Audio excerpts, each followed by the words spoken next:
उम्मीद करता हूँ दोस्तों आप सभी लोग बहुत अच्छे होंगे और आपकी तैयारी बहुत ही अच्छी चल रही होगी। मैं प्रशांत इस वीडियो पे मैं बात करने वाला हूँ मैथ के टॉप 10 क्वेश्चन जो आपके एग्जाम के लिए बहुत ज़्यादा इंपॉर्टेंट होने वाले हैं। सो प्लीज़ आप इस वीडियो को पूरा देखिएगा और मैथ के इन सभी क्वेश्चन को सीखिएगा। तो चलिए दोस्तों वीडियो की शुरुआत करते हैं। दोस्तों यदि आप इस चैनल पर पहली बार आए हैं तो प्लीज़ चैनल को सब्सक्राइब करें और अपने दोस्तों में भी इस वीडियो को शेयर करें। तो चलिए दोस्तों वीडियो की शुरुआत करते हैं। दोस्तों यहाँ पे पहला क्वेश्चन है। इस क्वेश्चन पे क्या बोला है, वह बड़ी से बड़ी संख्या कौन सी है जो 192, 1056 और 1584 को पूर्णतः विभाजित कर सकती है। बहुत ही सिंपल सा क्वेश्चन है दोस्तों, आप सभी लोग इसे सॉल्व कीजिए। ठीक है, इस क्वेश्चन के लिए मैं आपको 10 सेकंड की टाइमिंग देता हूँ। आप सभी लोग थोड़ा सा सोचिए और इसके आंसर को निकालिए। तो दोस्तों आपने बिल्कुल सही सोचा होगा। यहाँ पे क्या लिखा है, बड़ी से बड़ी संख्या। दोस्तों मैंने आपको कई बार बताया है कि जब भी बड़ी से बड़ी संख्या वाली बात आती है ना, तो वहाँ पे अपन क्या करते हैं, HCF निकालते हैं। तो आपको क्या करना है दोस्तों, यहाँ पे HCF निकालना है। HCF यानी कि हाईएस्ट कॉमन फैक्टर आपको यहाँ पे निकालना पड़ेगा। तो यदि आप तीनों संख्याओं का महत्तम समवर्तक यहाँ पे निकाल लेते हैं तो आपका आंसर आ गया। ठीक है, तो यहाँ पे आपके इस क्वेश्चन को सॉल्व करने के लिए आपके दो तरीके हैं। यदि आप यहाँ पे HCF निकाल सकते हैं पूरी प्रोसेस को मतलब सॉल्व करते हुए, या फिर आप यहाँ पे ऑप्शन बेस पे भी जा सकते हैं। दोस्तों HCF कैसे निकालते हैं मैंने आपको पिछली वीडियो पे बताया है। यदि आपने HCF वाली मेरी वीडियो को नहीं देखा है तो आप मेरी मैथ वाली प्लेलिस्ट पे जाके मेरी वीडियो को देख सकते हैं। आप वहाँ पे HCF निकालना आसानी से सीख सकते हैं। ठीक है दोस्तों, तो आप यहाँ पे पूरा भी सॉल्व करके निकाल सकते हैं या फिर आप ऑप्शन पे भी जा सकते हैं। तो दोस्तों इस क्वेश्चन को सॉल्व करने के लिए हम ऑप्शन पे जाएंगे। जैसे कि सबसे पहले अपन क्या करते हैं, 48 पे जाते हैं। तो 48 पे कौन कौन सी संख्याएं आती है दोस्तों। 48 को अपन ऐसे लिख सकते हैं 8 × 6, ऐसे लिख सकते हैं ना दोस्तों, सिंपल है ना। अब आपको क्या करना है दोस्तों, अब आपको सिंपल वे पे क्या करना है, यहाँ पे इन दोनों संख्याओं को, ये जो तीनों संख्याएं लिखे ना, इन तीनों संख्याओं को 8 से एक बार मल्टीप्लाई कर मतलब भाग दे के देख लेना है और 6 से एक बार भाग दे के देख लेना है। यदि ये दोनों संख्याएं इन तीनों संख्याओं को विभाजित कर देती हैं तो आपका आंसर 48 ही करेक्ट होगा। जैसे यदि अपन 192 पे जाते हैं तो 192 पे यदि अपन 8 का भाग देते हैं तो कितना आ जाता है दोस्तों, 8 दूनी 16 आ जाएगा। ठीक है, और यहाँ पे कितना बचेगा, 3 बचेगा, 8 को 32 आ जाएगा। ठीक है, तो ये भाग हो गया। 192 पे यदि अपन 6 का भाग देंगे तो कितना आ जाएगा, 6 त्रिक 18 और 6 दूनी 12 आ जाएगा। यानी कि 192 को 8 और 6 मतलब पूर्णतः विभाजित कर रही है। इसी तरह से 1056 करेंगे तो 1056 पे भी 8 और 6 पूर्णतः विभाजित हो जाएंगे। इसी तरह से 1584 में भी ऐसे ही आंसर आएगा। ठीक है, तो यहाँ पे 48 इसका परफेक्ट आंसर रहेगा। ठीक है दोस्तों, तो अब मैंने यहाँ पे ऑप्शन बेस पे आपको बता दिया, आप इसे चेक कर सकते हैं, बहुत ही सिंपल है। ठीक है, यदि आप पूरी प्रोसेस के साथ इसे सॉल्व करना चाहते हैं तो आप कर सकते हैं दोस्तों। थोड़ा सा उस पर टाइम लगेगा लेकिन आपको टाइम नहीं लगाना दोस्तों, आपको बहुत ही सिंपल वे पे सॉल्व करना है। ठीक है, तभी आपका पेपर अच्छे से सॉल्व हो पाएगा। अब दोस्तों बात करते हैं नेक्स्ट क्वेश्चन पे। तो इस क्वेश्चन पे क्या बोला है दोस्तों, दो नाव एक दूसरे की ओर 36 किलोमीटर प्रति घंटा और 54 किलोमीटर प्रति घंटा से यात्रा कर रही हैं। टकराने से 1 सेकंड पहले दोनों नाव के बीच की दूरी कितनी होगी, आपको यहाँ पे बताना है। तो दोस्तों यहाँ पे क्या बोला है, दो नाव, एक नाव की स्पीड कितनी है, 36 किलोमीटर प्रति घंटा और दूसरी नाव की कितनी है, 54 किलोमीटर प्रति घंटा। तो मैं यहाँ पे दो नाव बना देता हूँ। यहाँ पे एक नाव ये है और एक नाव यहाँ पे ये है। ठीक है, इसकी मतलब जो नाव ए है इसकी चाल कितनी है दोस्तों, 36 किलोमीटर प्रति घंटा और नाव बी की चाल कितनी है दोस्तों, 54 किलोमीटर प्रति घंटा। दोस्तों आपको बताना है कि जब दो ऑब्जेक्ट एक दूसरे के विपरीत दिशा में जाते हैं तो उनकी चाल क्या हो जाती है। तो दोस्तों आपने बिल्कुल सही सोचा, तो उनकी चाल क्या होती है दोस्तों, आपस में जुड़ जाती है। ठीक है, तो इनकी चाल आपस में जुड़ जाएगी दोस्तों। तो इस चाल को अपन क्या बोलते हैं दोस्तों, रिलेटिव स्पीड यानी कि सापेक्ष चाल आ जाएगी। कितनी आ जाएगी दोस्तों, यहाँ पे 90 किलोमीटर प्रति घंटा। ठीक है, इतना आप सभी लोग समझ गए ना। एक बारी मैं आपको फिर से बता देता हूँ। यहाँ पे दो नाव बोला है तो हमने पहली नाव को ए मान लिया और दूसरी नाव को बी मान लिया। ये वो क्या बोल रहा है, ये एक दूसरे के विपरीत जा रही हैं। ठीक है, जैसे कि यहाँ पे एक नाव यहाँ तरफ जा रही है और दूसरी नाव यहाँ तरफ जा रही है। तो अपन क्या करेंगे दोस्तों, इन दोनों की चाल को आपस में जोड़ देंगे। ठीक है दोस्तों, आपको हमेशा याद रखना है कि जब कोई ऑब्जेक्ट विपरीत दिशा में एक दूसरे के चल रहा होता है तो उनकी चाल आपस में जुड़ जाती है। तो यहाँ पे कितना आ गया दोस्तों, 36 + 54 बराबर कितना आ गया, 90। और 90 को अपन क्या बोलते हैं दोस्तों, रिलेटिव स्पीड कहेंगे। ठीक है, रिलेटिव स्पीड। अब दोस्तों आपको क्या करना है, इन दोनों नावों के बीच की दूरी को ज्ञात करना है। तो दूरी बराबर क्या होगा दोस्तों, दूरी यानी कि डिस्टेंस। ठीक है। दूरी बराबर क्या होगा आप सभी लोग बताइए, दूरी यानी कि डिस्टेंस वही होगा, ठीक है। तो डिस्टेंस बराबर क्या होता है, चाल यानी कि speed into time, speed into time होता ना। तो यहाँ पे रिलेटिव स्पीड कितनी आई है, 90 आई है, ठीक है। यहाँ पे रिलेटिव स्पीड कितनी आई है, 90, और यहाँ पे समय कितना दिया है दोस्तों, 1 सेकंड दिया गया है, तो यहाँ पे अपन 1 कर दिए। तो यहाँ पे दूरी कितनी आ गई दोस्तों, दूरी यानी कि डिस्टेंस कितनी आ गई दोस्तों, यहाँ पे 90 आ गई है। तो यहाँ पे दूरी कितनी आ गई, 90 किलोमीटर प्रति घंटा, इतनी आई है। लेकिन दोस्तों आपको यहाँ पे याद रखना है कि सारे क्वेश्चन किस पे है, मीटर पे है, तो आपको इसे मीटर पे कन्वर्ट करना है। तो दोस्तों यदि आप इसे मीटर पे कन्वर्ट करेंगे तो किलोमीटर प्रति घंटे को यदि आप मीटर पे कन्वर्ट करेंगे तो अपन वहाँ पे क्या करते हैं, 5/18 का गुणा करा देते हैं, ठीक है। तो यहाँ पे कितना आ जाएगा दोस्तों, यदि आप 90 पे 18 का भाग देंगे तो कितना आएगा, 5 आएगा। तो 5 और 5 का आपस में मल्टीप्लाई हो जाएगा, तो यहाँ पे कितना आ जाएगा, 25 आ जाएगा।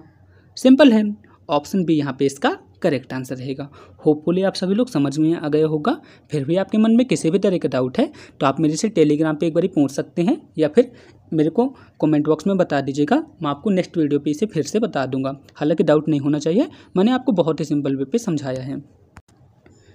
दोस्तों यहाँ पे नेक्स्ट क्वेश्चन है, इस क्वेश्चन पे क्या बोला है, एक रेलगाड़ी किसी प्लेटफॉर्म पर खड़े व्यक्ति को 8 सेकंड पे पार करती है और 264 मीटर लंबे प्लेटफॉर्म को 20 सेकंड पे पार करती है, तो रेलगाड़ी की लंबाई मीटर में कितनी होगी।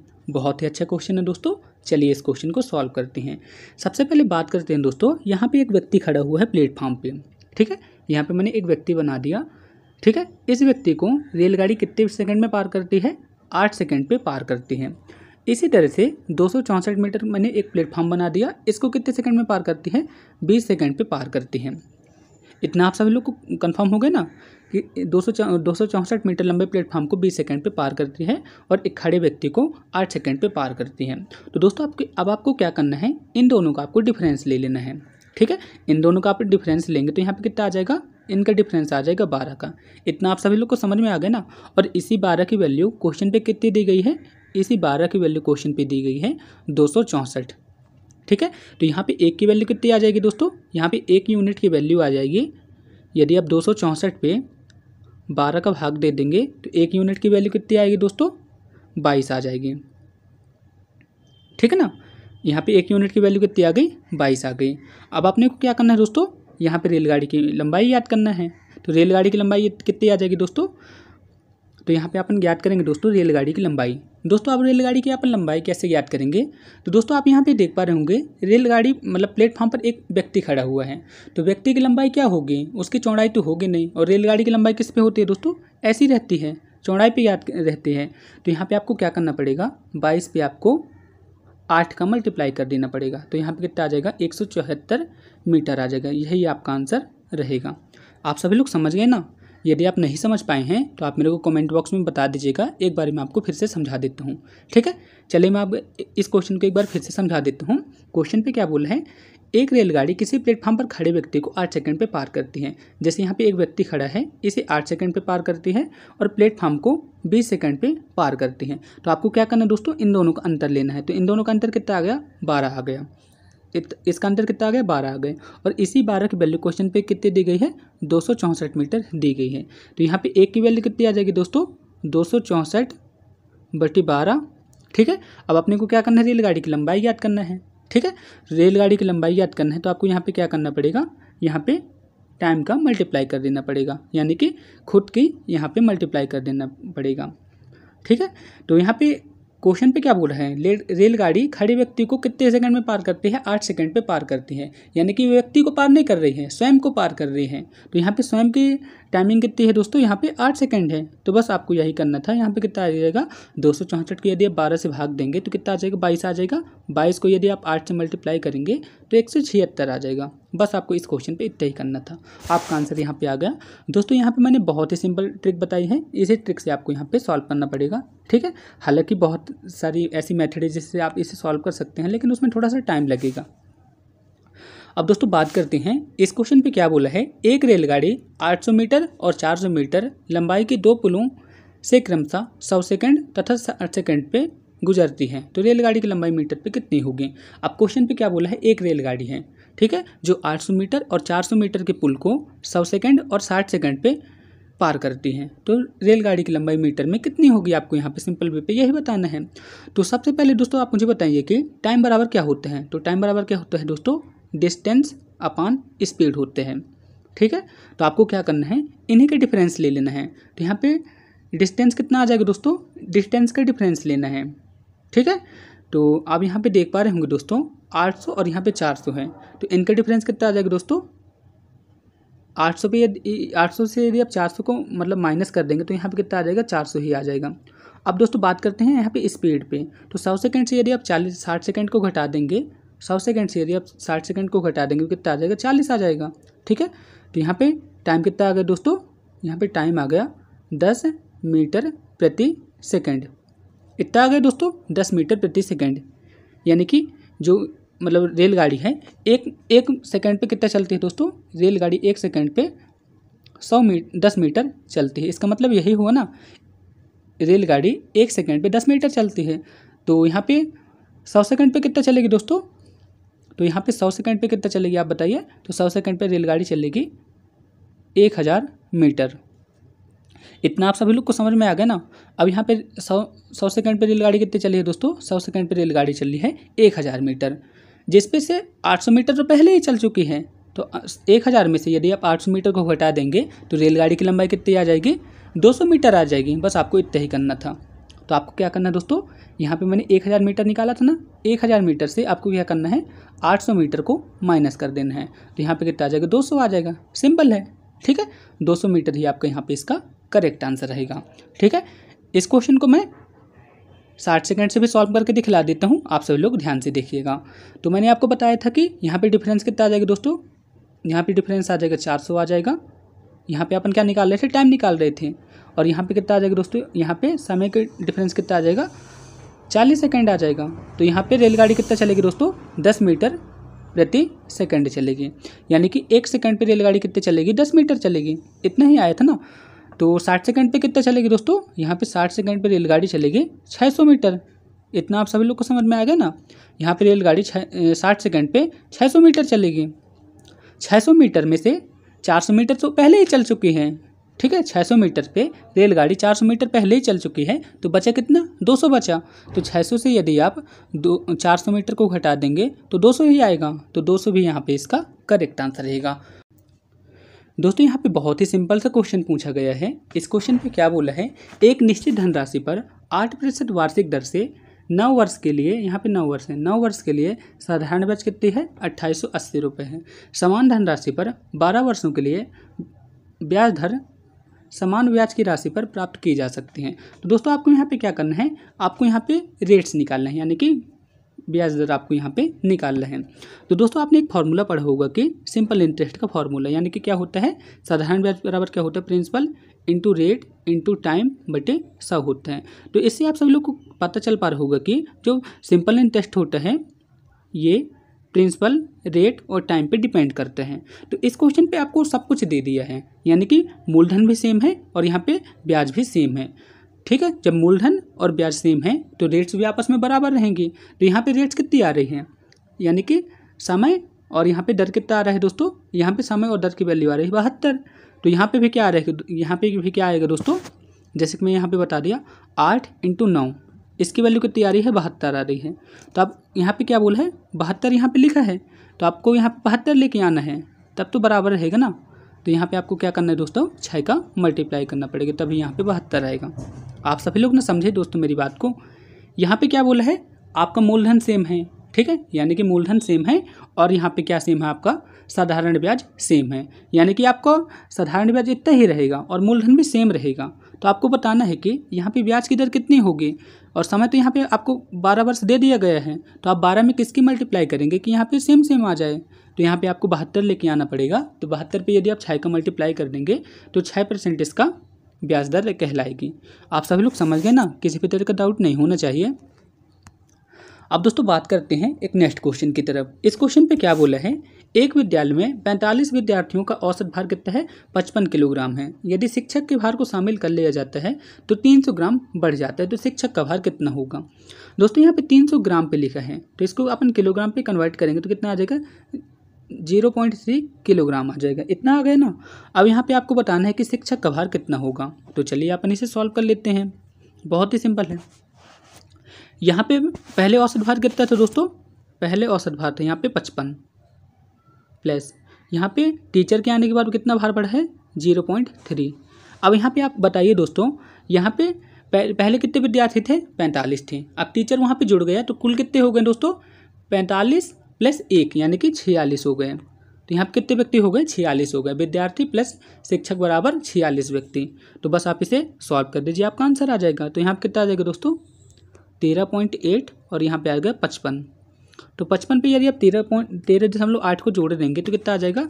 68.8 किलोग्राम। ठीक है, तो टीचर का भार कितना आ जाएगा? 68.8 किलोग्राम इसका करेक्ट आंसर है। सिंपल है, आप सभी लोग इसे सॉल्व कर सकते हैं। अब दोस्तों नेक्स्ट क्वेश्चन है। इस क्वेश्चन पे क्या बोला है? 4 साल पहले ए तथा बी की आयु का अनुपात कितना था? 4:5 था। 8 वर्ष बाद ए और बी की आयु का अनुपात कितना हो जाता है? 11:13 हो जाता है। तो उनकी वर्तमान आयु क्या होगी? बहुत ही सिंपल क्वेश्चन है दोस्तों, चलिए इसे सॉल्व करते हैं।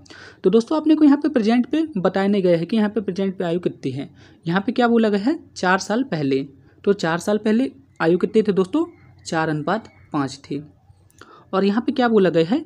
8 वर्ष बाद उनकी आयु कितनी हो जाती है? 11:13 हो जाते हैं। तो दोस्तों आपको यहाँ पे सिंपली वे पे क्या करना है? यहाँ पे 4 साल पहले इन दोनों की एज का डिफरेंस कितना था? 1 था। और यहाँ पे 8 वर्ष बाद कितना हो गया? 2 हो गया। तो बस यही तो दिक्कत कर दी है यहाँ पे। अब आपको क्या करना है? यहाँ पे आपको 2 से मल्टीप्लाई करना है और यहाँ पे आपको 1 से मल्टीप्लाई करना है। ठीक है, तो ये यहाँ पे बराबर आ जाएगा। ठीक है, तो मैं इसे लिख देता हूँ दोस्तों। यहाँ पे कितना आ जाएगा? जब अपन इसे 2 से मल्टीप्लाई करेंगे तो यहाँ पे आ जाएगा दोस्तों 8:10 और यहाँ पे कितना आ जाएगा? 11:13। इतना आ गया ना। इतना आप सभी लोग समझे दोस्तों हालांकि मैं सारी चीज़ें फ़ोन पे कर रहा हूँ, इसलिए थोड़ा सा यहाँ पे गिचर पिचर हो जाता है, इसलिए आपको थोड़ा सा मैनेज करना है। ठीक है, मैं सारी वीडियो फ़ोन से बनाता हूँ, इसलिए थोड़ा दिक्कत आ जाती है दोस्तों। मेरे पास कुछ ज़्यादा सामान नहीं है वीडियो बनाने के लिए, इसलिए मैं आपको यहाँ पे सिंपल वे पे समझा रहा हूँ। तो इतना आप सभी लोग समझ गए ना दोस्तों। 4:5 में यदि आप 2 का मल्टीप्लाई करेंगे तो 8:10 आ गया और यहाँ पे 11:13 तो रहेगा ही। ठीक है, यहाँ पे अपन 1 का मल्टीप्लाई किए थे तो यहाँ पे ये आ गया और यहाँ पे ये आ गया। अब दोस्तों आप यहाँ पे देख पा रहे होंगे कि यहाँ पे डिफरेंस सेम आ गया, यानी कि 8 और 10 से कितना डिफरेंस है दोस्तों? यहाँ पे 8 और 10 में यहाँ पे 2 का डिफरेंस है और 11 और 13 में भी 2 का डिफरेंस है। तो आपको यहाँ पे क्या करना है? यहाँ पे इनका डिफरेंस ले लेना है। 8 और 11 का डिफरेंस कितना आ गया दोस्तों? 3 आ गया। ठीक है, 8 और 11 का डिफरेंस कितना आ गया? 3 आ गया। और इस 3 की वैल्यू क्वेश्चन यहाँ पे कितनी दी गई है? इस 3 की वैल्यू कितनी हो गई दोस्तों? इस 3 की वैल्यू हो गई 12 साल, यानी कि 4 साल पहले वाली और 8 साल बाद वाली। तो यहाँ पे कितने आ गई? 12 आ गई। तो यहाँ पे एक की वैल्यू कितनी आ गई? 4 साल आ गई। एक की वैल्यू कितनी आ गई? 4 साल आ गई। ठीक है, यानी कि यहाँ पे 1 यूनिट की वैल्यू कितनी आ गई? 4 साल आ गई। ठीक है, तो आपने को क्या करना है दोस्तों? प्रेजेंट की आयु को निकालना है। तो प्रेजेंट की आयु कितनी होगी दोस्तों? 4 साल पहले कितने थे? 8:9 थे। अब यहाँ पे अपने को 4 साल बाद की निकालना है। तो यदि अपन यहाँ पे इसका 1 जोड़ देते हैं तो यहाँ पे कितना आ जाएगा? 9:11 आ जाएगा। तो बस आपको सिंपली इतना ही करना था। ऑप्शन नंबर ए यहाँ पे इसका करेक्ट आंसर रहेगा। ठीक है, होपफुली आप सभी लोग समझ गए होंगे। किसी भी तरह का डाउट है तो आप मेरे को कमेंट बॉक्स में लिख के बता सकते हैं। दोस्तों अब यहाँ पे नेक्स्ट क्वेश्चन है। इस क्वेश्चन पे क्या बोला है? यदि x को 19, 27, 38 और 57 से घटाया जाता है तो प्राप्त संख्या समानुपात में प्राप्त होती है। तो 22x + 5 का मान कितना होगा? बहुत ही सिंपल है, चलिए इसे सॉल्व करते हैं। तो दोस्तों यहाँ पे क्या लिखा है? 19, 27, 38, 57। तो सबसे पहले आपको क्या करना है? इनका डिफरेंस ले लेना है और इनका डिफरेंस ले लेना है। तो यहाँ पे डिफरेंस कितना आ जाएगा? 8 आ जाएगा और यहाँ से कितना आ गया? 19 आ गया। अब दोस्तों आपको क्या करना है? इस 19 का 19 के साथ मल्टीप्लाई करना है और 8 को 38 के साथ मल्टीप्लाई करना है। तो यहाँ पे कितना आ जाएगा दोस्तों? 19 × 19 - 8 × 38। ठीक है, अब आपको क्या करना है दोस्तों? नीचे आपको क्या करना है? 19 और 8 का डिफरेंस ले लेना है, यानी कि 19 - 8। तो यहाँ पे कितना आ जाएगा दोस्तों? यहाँ पे जब आप इसे सॉल्व करेंगे तो यहाँ पे आ जाएगा 361 और यहाँ पे आ जाएगा 304/11, यानी कि यहाँ पे आ गया 57/11। तो यहाँ पे x की वैल्यू कितनी आ गई दोस्तों 57/11। ठीक है, यहाँ पे x की वैल्यू मैंने कितनी निकाली है 57/11, इतना आ गया ना। अब आपको क्या करना है, इस x की वैल्यू को यहाँ पे रख देना है। तो 22 × 57/11 + 5, तो 11 दूनी 22 हो गया। और 57 पे यदि 57 का आप दुगुना करेंगे तो कितना आ जाएगा 114 + 5 = 119 आ जाएगा। कौन से ऑप्शन पे है, ऑप्शन नंबर सी यहाँ पे इसका करेक्ट आंसर रहा। होपफुली दोस्तों मैंने इस क्वेश्चन को अच्छी तरीके से समझा दिया होगा।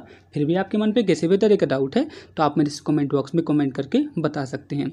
तो दोस्तों इस वीडियो पे मैंने करीब 10 क्वेश्चन को सॉल्व कराया है। यदि आप चाहते हैं कि मैं रेगुलर मैथ की वीडियो को इसी तरह बनाता रहूँ तो आप मुझे कमेंट बॉक्स में बताइएगा।